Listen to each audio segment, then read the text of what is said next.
ഓന് വേറെ പെണ്ണും കള്ളും കഞ്ചാവും MDMA ഒക്കെ ഉണ്ട്. ഞാൻ മരിക്കുന്നതിന്റെ കാരണം അവനാണ്. അതെല്ലാവരും അറിയണം. എന്നെ ഇല്ലാതാക്കിയിട്ട് അവൻ സുഖിച്ച് ജീവിക്കേണ്ട. മരിക്കാൻ പേടിയാണ്. എന്നാലും എനിക്കിങ്ങനെ ജീവിക്കാൻ പറ്റുന്നില്ല. കണ്ണൂർ പൊയ്ത്തുംകടവിലെ 20-കാരി ഫാത്തിമത്തുൽ റിസ ജീവനൊടുക്കുന്നതിന് മുൻപ് കൂട്ടുകാരയ്ക്ക് അയച്ച സന്ദേശത്തിൽ പറയുന്നതാണിത്.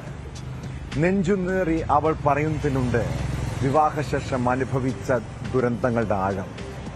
വിവാഹം കഴിഞ്ഞ് 8 മാസം തികയും മുൻപ് യുവതി ജീവനൊടുക്കിയത് ഭർത്താവിന്റെ ലഹരി ഉപയോഗവും പീഡനവും കാരണമെന്നാണ് കുടുംബത്തിന്റെ പരാതി. റിസ മരിച്ച അന്നു തന്നെ ഭർത്താവ് ആസിഫ് വിദേശത്തേക്ക് കടന്നിരുന്നു. ബന്ധുക്കളുടെ പരാതിയുടെ അടിസ്ഥാനത്തിൽ ആസിഫിനായി പോലീസ് ലുക്കൌട്ട് സർക്കുലർ ഇറക്കിയിട്ടുണ്ട്. ഇയാളെ നാട്ടിലെത്തിക്കാനുള്ള ശ്രമത്തിലാണ് പോലീസ്.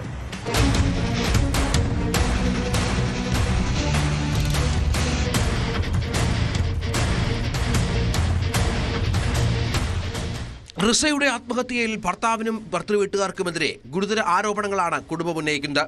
വിവാഹം കഴിഞ്ഞ് 8 മാസം തികയും മുൻപ് യുവതി ജീവനൊടുക്കിയത് ഭർത്താവിന്റെ പീഡനവും ലഹരി ഉപയോഗവും കാരണമെന്നാണ് പരാതി.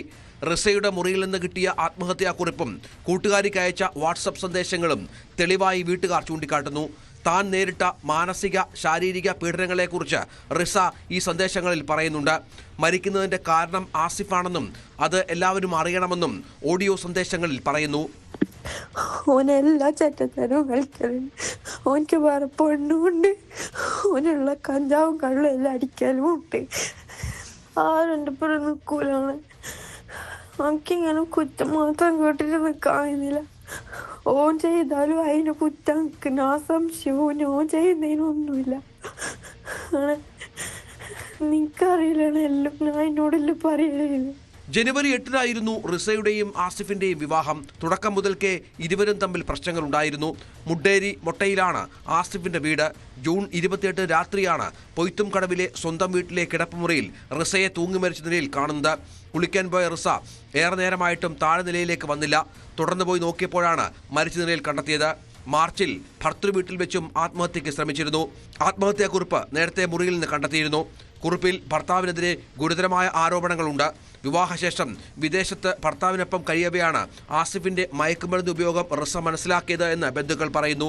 ഇത് ചോദ്യം ചെയ്തതോടെ അതിക്രൂരമായ ശാരീരിക മാനസിക പീഡനങ്ങൾ നേരിടേണ്ടി വന്നു.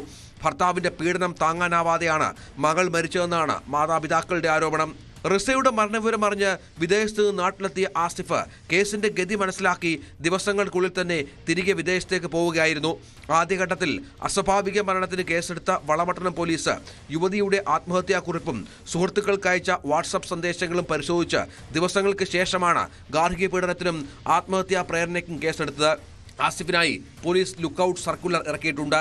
UAE-യിലെ വിമാനത്താവളത്തിൽ ജോലി ചെയ്യുന്ന ആസിഫിനെ കസ്റ്റഡിയെടുക്കാൻ ഇന്റർപോളിന്റെ സഹായം തേടാനുള്ള നീക്കത്തിലാണ് അന്വേഷണ സംഘം.